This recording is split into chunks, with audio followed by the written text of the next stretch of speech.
বন্ধুরা, এটা হচ্ছে আমার শ্বশুরবাড়ির দৃশ্য। মানে পুরো বাংলাদেশের মতন ওনাদের নিজেদের পুকুর গাছপালায় ভর্তি, আর ওই পাশেও আছে। পুরো একদম আমাদের বাংলাদেশের মতন, যেরকম আমি বাংলাদেশি। তো এখন তো আমি বাংলাদেশের আর থাকি না। দেখুন কি সুন্দর দৃশ্য, দেখতে কত সুন্দর, পুরো আমার মনটা পুরো ভরে গেছে।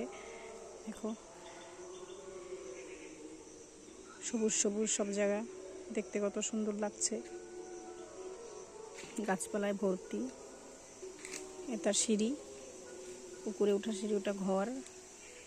এটা মা মনসার থান। এই যে মা মনসার গাছ দেখা যাচ্ছে, কোন সোজা দেখা যাচ্ছে। এটা এই সোজা, সবাই নমস্কার করো। মা মনসার থান, এটা সুন্দর দেখতে।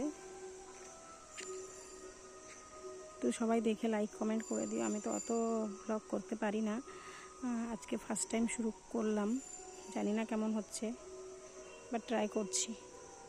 অনেক দিন থেকে চ্যানেলটা খুলে রেখেছি, বাট কিছু করতে পারি না, এই কারণে এইগুলো দেখাচ্ছি আর কি।